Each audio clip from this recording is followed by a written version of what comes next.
this is, that negative thought you've been having, and I just can't let you try and change yourself without a fight. So, go ahead and just turn this show off, okay? And, everything's still fine. This is Blindsight with your host, Bill Lundgren, an AINC original podcast. You serious? We're not holding back truth. We're here to help you heal and become the best you possible. Here's the chair. Here's the pillow. Here's Bill. Hello there, listeners. This is Blindsight. I'm your host, Bill Lundgren, and the program sponsored, of course, by Audio Information Network of Colorado. Glad to have you here, and I'm real excited that we're doing a second segment with Dr. Cathy Kudlick, and this time we're going to be talking more about I guess we'll call them the modern people that we're looking at in terms of blind leadership. But I wanted to ask you, Cathy, welcome aboard. Thank you for coming back. Thank you. And I wanted to ask you, as a historian, what do you want people to come away with when you lecture, when they read your writings? What is it that you want to get across, particularly to blind people, but people in general, as a historian? Mm-hmm. I guess it's kind of two things. One is that blindness and blind people are central to history in ways that people haven't really thought about, but also that history is part of everybody's history. So, blind people have a history of their own that's unique, and it's in these currents of historical thinking. But at the same time, it's also blind people are, kind of needing to be talked about in and of themselves. I personally can relate to both of them because I think more in the last few years, I've been discovering there are other blind people out there. Everybody knows Helen Keller, but she was kind of the face of blindness and disability. But it's until we really point out people, we don't know if anybody's out there. Right, and there is a lot of history that still needs to be written. That's the other piece, because the challenge for historians, especially in the earlier period we talked about last time, is that historians don't have they haven't been asking the right questions, and people don't always record their histories. They're not like writing stuff down about what they think and how they are acting and all of these things. And what changes, especially in the more recent times, is that blind people are expected to have a history. They're expected to write about it, and they, have the technology and the resources to do so, which they didn't have previously. True. But, and we have a whole generation of people who were born in the 21st century and look at the 20th century as ancient history. Yeah, which is really funny. So we talk about our day, to look at it like, we're 100 years old. Well, it's kind of interesting. I remember reading or hearing somebody say somewhere that they held on to every single scrap of Braille they ever got because that was all they had. And so there was so limited books and resources that it was like this treasure. And now blind people, just like everybody else, are inundated with information, and there's too much of it. And you've got refreshable Braille displays that let you read as much as sighted people, so you can get cognitive overload just like everybody else. But that's a recent, in the past 50 to 75 years, it's a recent development. So, Well, if you were researching, and you may already, at some of the people, well, let's say of our time, who would you be pointing to? Who would you want people, particularly blind people, to know more about than we do currently? Oh, boy. I mean, when you say our time, do you mean that people that are still, excuse me, people that are still alive, that are kind of part of our generation? Well, that's up to you. You're the historian. Who do you think we ought to Yeah. know about? Well, there's lots and lots and lots of people that are doing really, really interesting work, and I hesitate to single any one person Sure. out, because that could bring up like 50 other people I didn't mention. Right. So Right. I would say that whatever you're interested in, there's a blind person or two or three or 50 connected to it and doing really, really interesting work. And Mm-hmm. either, in the creative fields, in scientific creative fields, in arts, in literature, in everywhere that blind people are making a mark. The issue is to really think through, are they making a mark because they're blind people, in which case, maybe they Good have point. different insights and a different perspective based on everything from actual visual acuity to prejudice and fighting back? Or is it that they're just people going through their lives doing things just as sighted people are going through their lives doing things? They just happen to be doing it differently. And we've got oodles of examples of both. So you can't really kind of separate that out. I would say that, go ahead. Well, I was just thinking, one of the things that really makes my skin crawl is when a sighted person talks about how courageous I am because I'm blind and I just do what I consider absolutely mundane things. And I have a feeling that most people who are blind have that same situation where through the sighted world, being blind is like, it's a miracle that we can even feed ourselves. Right. And to me, I always kind of come back at that with the real miracle is dealing with all of these misconceptions. I mean, that's, if we can get people to think differently for a split second and change their perspective, that's Right. the miracle. And the thing is, you have to deal with it every single day. And sometimes you're too tired to deal with it. Sometimes you're wanting to be doing other things and focus something else. And people don't really recognize how much effort goes into changing the perspective of everybody around us. And you always feel, I don't know about you, but I always feel like I'm on display and that on the other hand, you have to be that person that's going to maybe change those conceptions. And so how do you do it? You do it with podcasts. You do it through individual conversations. You do it just by being yourself. And you do it by inventing cool stuff related or not to blindness. You just end up living a life that matters to you and to those around you. And that's like probably the most radical act of all. That's true. Well, in looking through that field, and I think you're right, but, we don't talk about people who are leaders, who are writers, who are even artists. My sister had a degree in art, and she still continued to do some very fine work after she was blind. Mm-hmm. Just simply, as we say, doing it differently.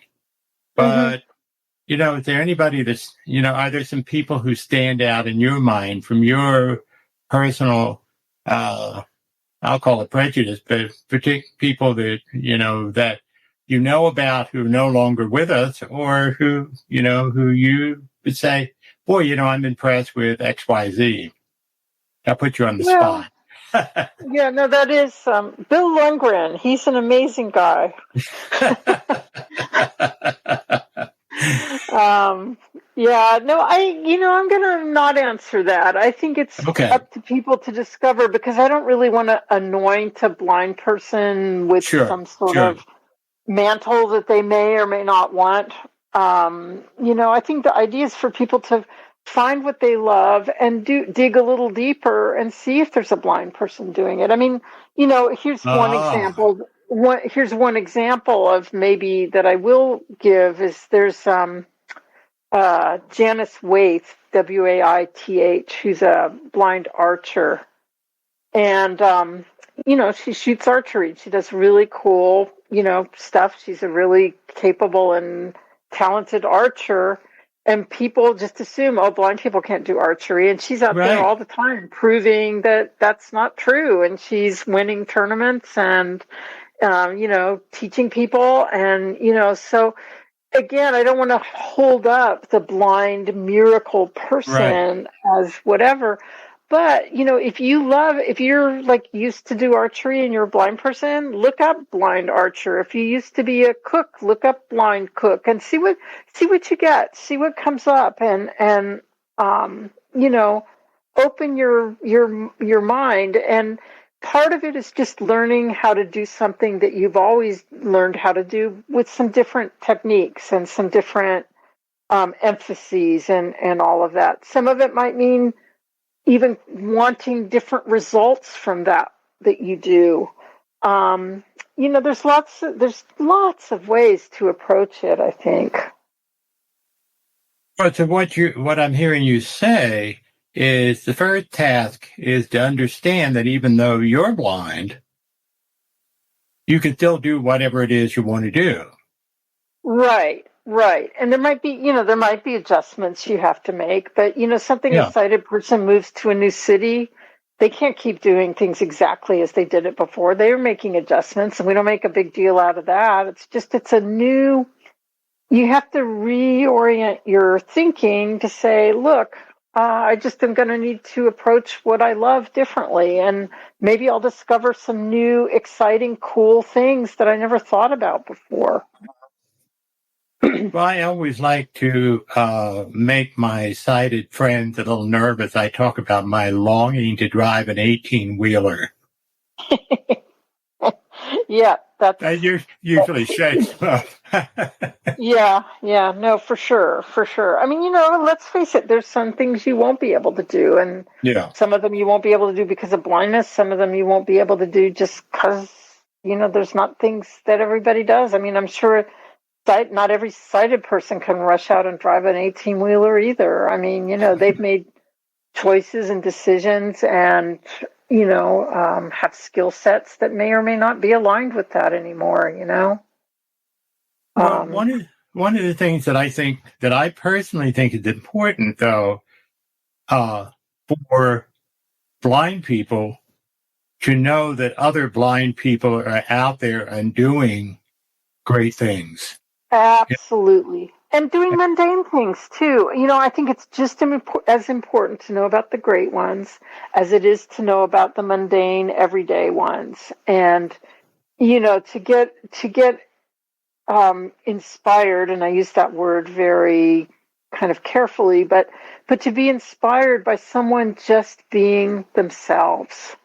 And to have you get permission by watching somebody else who's being themselves and figuring out their place in the world, that you can do that too. And to me, that's as big and as huge and as whatever as the next guy that climbs,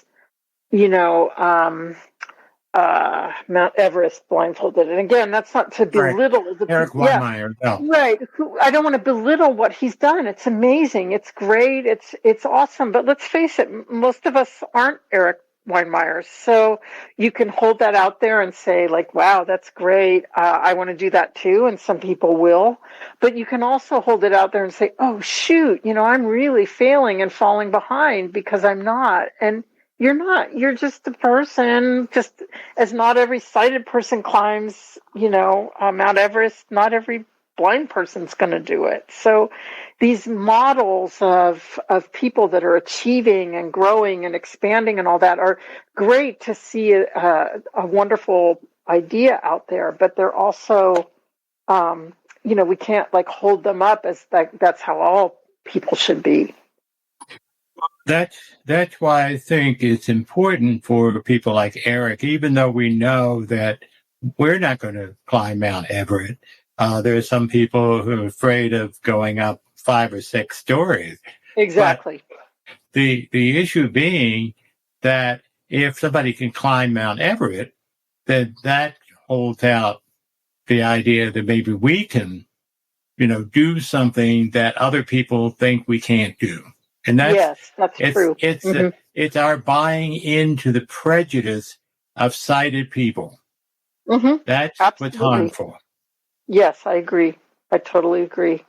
Yeah, it's not just sighted people, it's our own internalized prejudices, which, let's face it, we grow up in a sighted world and we learn all the rules, all the sighted rules, and you just internalize that just as, everybody that's in a minority population internalizes the majority view and kind of puts it on themselves and says, oh, I'm not that, and what's wrong with me, as opposed to saying, wow, what's right for me? What can I teach everybody around me? What do I bring that's unique? I've got this thing that sucks sometimes and it's a pain in the butt and all of that.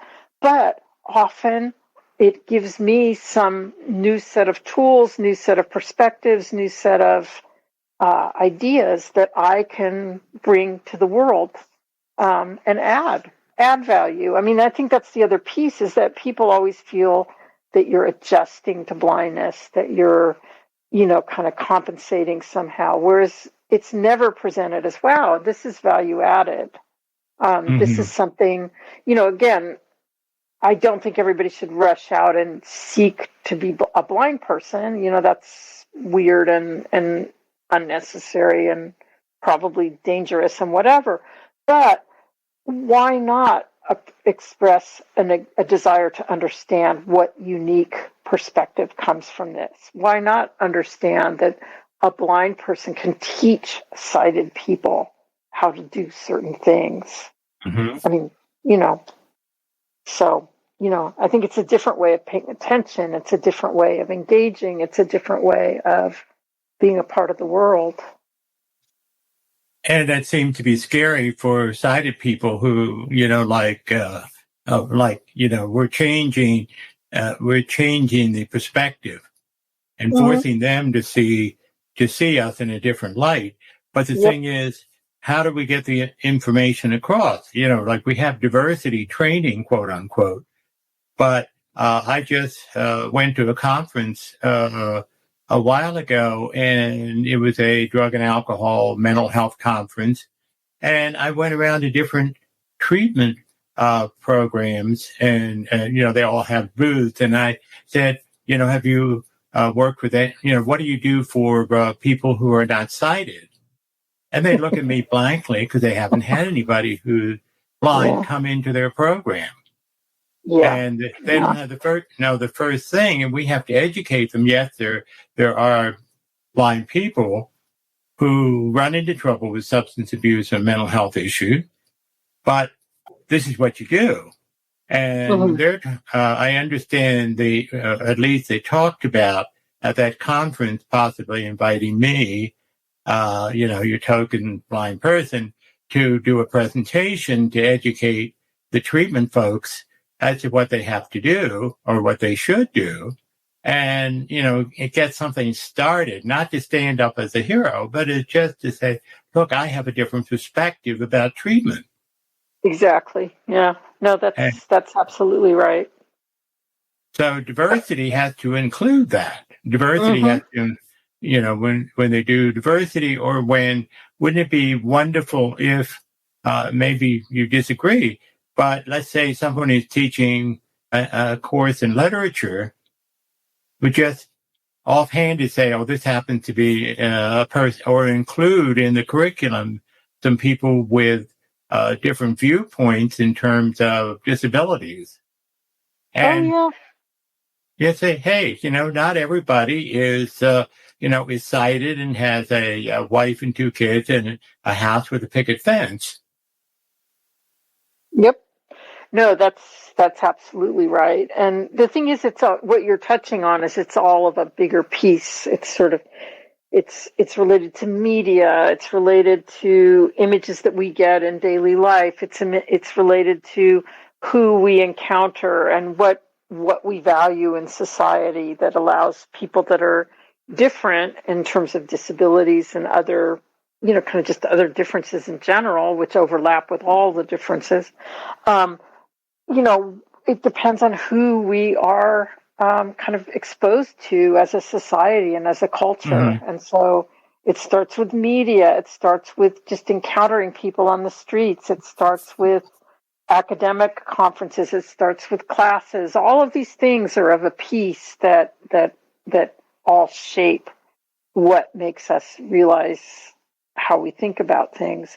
And I guess that one of the invitations I offer to people when I'm talking about some of this is I say, stop and think for a moment the first time you remember learning about somebody with a disability, whatever the disability was, or the first time you thought about a blind person or the first blind person you ever met, and have them just sit with that for a minute and understand what was going through their heads and where they got the images from. And I sometimes will press them and say, well, what about popular culture and a movie and a book and a TV show, any of these things? Where did it come to you from? And there's not that many.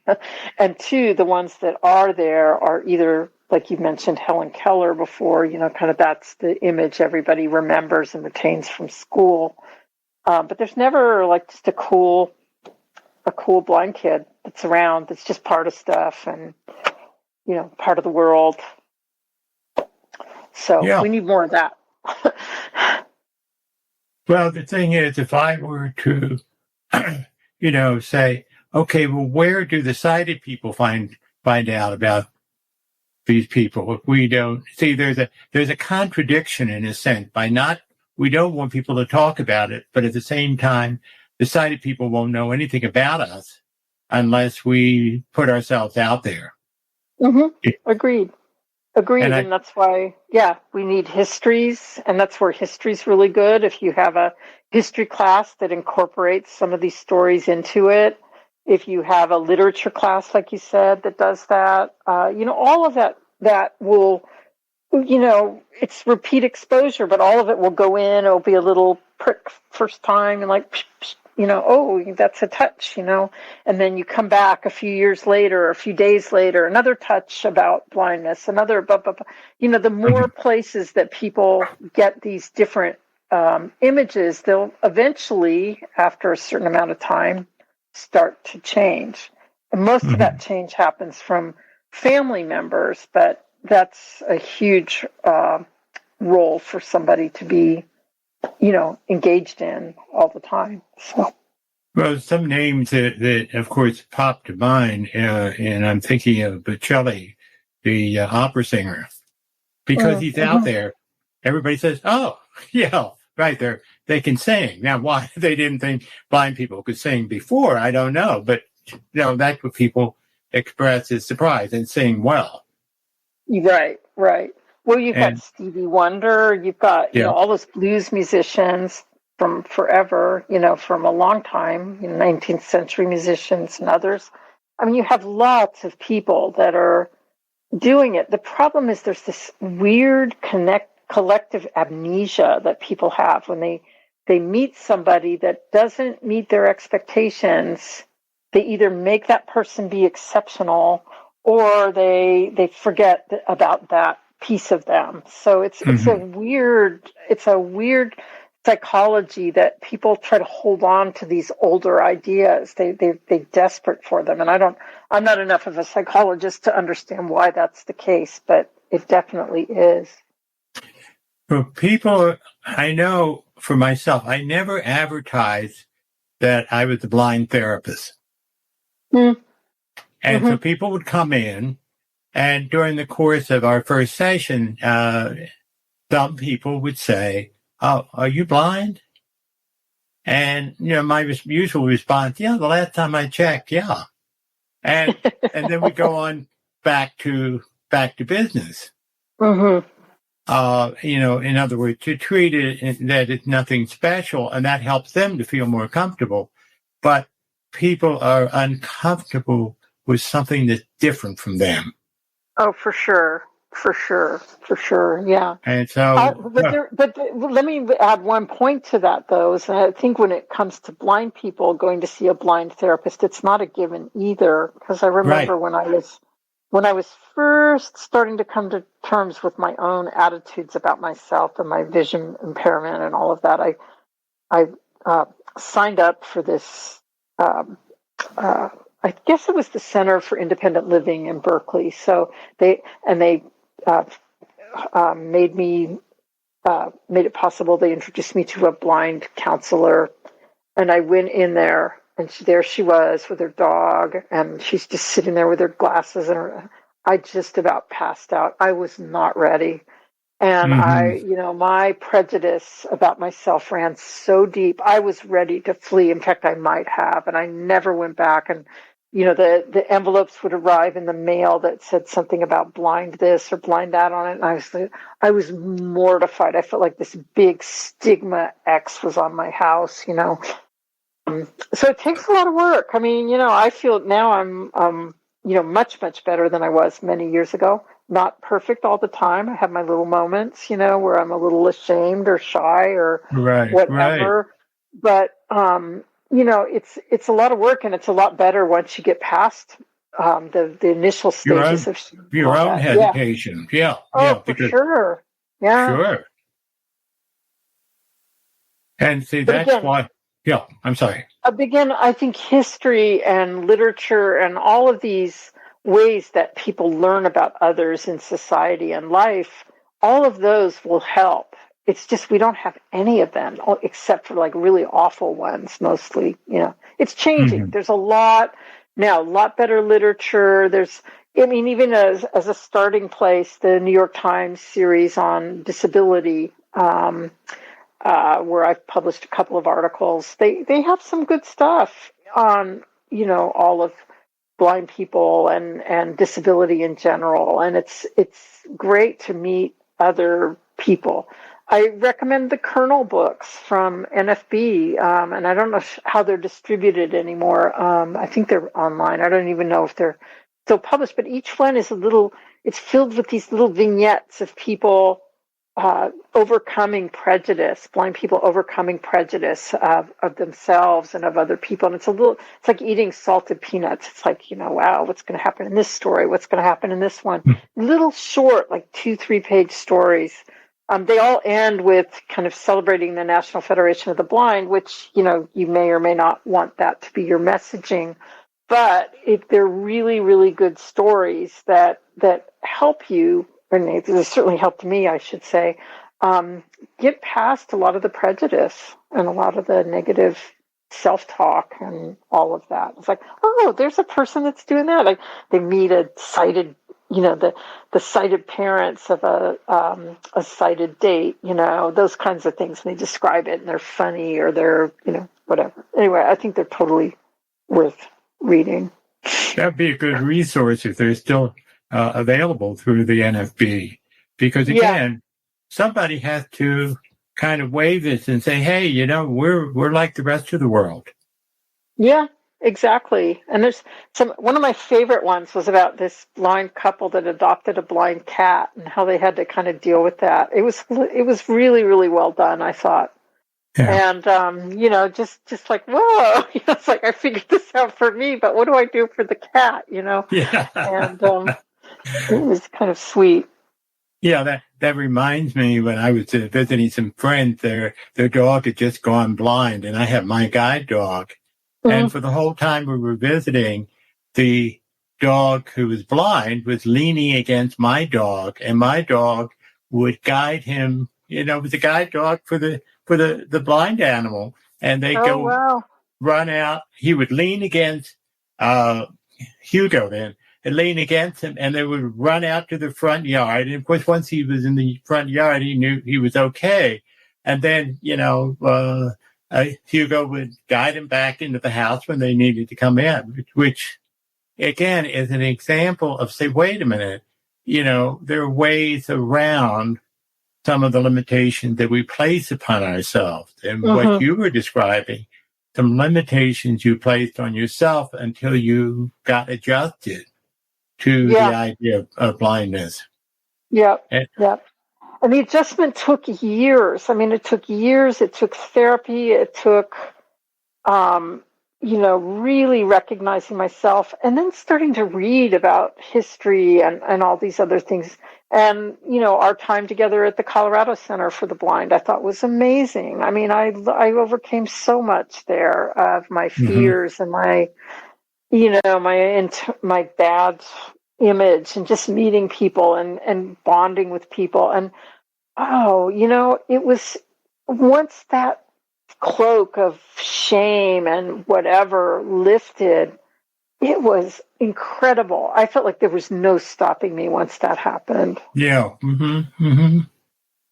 Well, and that's one of the things, particularly for those who are in the family, is trying to protect them. One of the ways they protect them is to keep them away from other blind people because, blind people don't know what to do in their minds. Yeah. Or It just reinforces everything. Sure. or like the attitude that you told me about meeting somebody on a bus who you were talking with her about blindness, and she just said, as a matter of fact, if I were blind, I would kill myself. What? Yeah, that was a nice cheerful moment. Yeah. Yeah, exactly. So, I thought, lady, you've got really limited resources, yeah. Maybe I'm sorry for you. I was really, I genuinely felt sorry for her. I know she was trying really hard to feel sorry for me because of whatever, but wow. I mean, I think my pity ran way deeper than hers. Well, maybe not. Maybe it was a different flavor of pity. I don't know. Different flavor, yeah. But you see, that's the other piece. We don't want people to feel sorry for us unless it's to, I have to admit, there's sometimes I use that a little bit to get some things that I want, so I don't have to expend so much energy. But, on the whole, we want them to just see us as normal people with a difference that we just learn to compensate. But that makes all of us heroes. If we can do that just to ourselves as well as to other people. But boy, our families will tend to hide us. Friends, people are afraid to let us go out the door. And that's what's injurious to us. Yes, I agree. And so we have to look at who are the role models, because I think you're right in being around blind people on an ongoing basis. I remember my vocational rehab counselor, who happened to be the a state president of the NFB. So he was, which I knew nothing about at the time, but he said you could stay in Philadelphia and they'll teach you how to make a casserole and take you out with white cane out on an empty parking lot. Or you can go to a program where a training center where you immerse yourself with other blind people, with blind instructors, and oftentimes that's the only way that we can learn a different attitude and have a different attitude. But again, and also find out who is out there who's making things happen. Even though I say, in addition to being blind, they're making things happen, and that's why I'm kind of pushing you a little bit to say, okay, who's an example in someone who you particularly know that I won't say as a role model, but just an example that people can find out. We can talk about Homer. All right. You push. All right. Sure.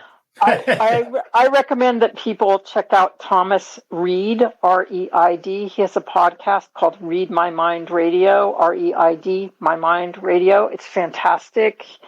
He's, pushing all sorts of edges, all sorts of limits, and he's just smart, and he's a great interviewer too. And I think he's, tackling a lot of these issues that you're recommending. And he's got a whole stream of people coming on his show all the time, and I guess I was one of them, Truth in Advertising. But he has, lots of people that he introduces you to that are these leaders and are these people that are pushing the envelope and pushing, just pushing you to think about it all in new ways. And they're fun. And he's, like I said, he's a great interviewer and really savvy about getting people to talk about themselves and who they are and what they're doing. Mm-hmm. And it's very warm, and yeah. And that's a good resource, because that is really, if we can move in this day and age, move blind people who have blindness to the forefront, at least to our own community, and say, look, you don't have to hold yourself back. And that was one of the advantages of the training center with the instructors of blind. They would say, oh, we don't have to be sighted to survive, or we don't have to accept less than. And that's where, just even the people who, are not well-known names and each of us can be role models for other people who are, suffering from blindness or in the process of losing their sight. But we have to be willing, and all of us, to be noticed. Yep. In a positive way. Sure. I remember one time, a group of my fellow students where, we were thinking, well, can a blind person rob a bank? And we went round and round figuring out how we would do it. Revolving doors were a problem. And I said I would have to change the color, dye my dog's hair differently so he wouldn't be recognized. But while it's funny, it still says, okay, wait a minute. There is a possibility we can do anything we want to do. But we just have to find a way to do it. And we have to find other people who are doing or who encourage us to do something different. And right. That's why I consider this an issue for mental health, because we need to feel good about ourselves. And sitting there and feeling like we can't do anything, or we're incapable of doing anything, or there's nobody out there who's doing what we want to do, doesn't help us feel very good. Agreed. Yeah, that's true. And so we have a history professor who's written books, and I think they're still writing. And, this is just a matter of course for her. And so you're a role model. And, and also, the lecturing, plus you speak French as well as English, which I admire just right there. It has nothing to do with blindness, just being able to talk in two languages. But it's a miracle as far as I'm concerned. But again, it's when we stand out there and say, okay, I have a blindness issue, but no big deal. True. This has been great, Cathy. I really appreciate it, and particularly are looking at our fellow Americans and kind of encouraging. I hope anybody who's listening to this feels encouraged to just decide what it is they want to do and know that they can do it, even if they have vision loss. And that's all we can do, right? That is absolutely true. Cathy, thank you. And we'll keep in touch. Sounds great. Thanks for having me on. My pleasure.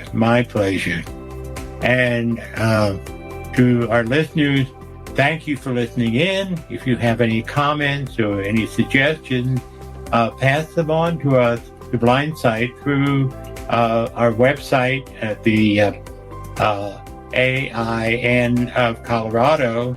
I think it's aincolorado.org. And let us know what you'd like to hear or how we can do better. Thank you very much, Cathy. And to all, take care. This has been Blindsight.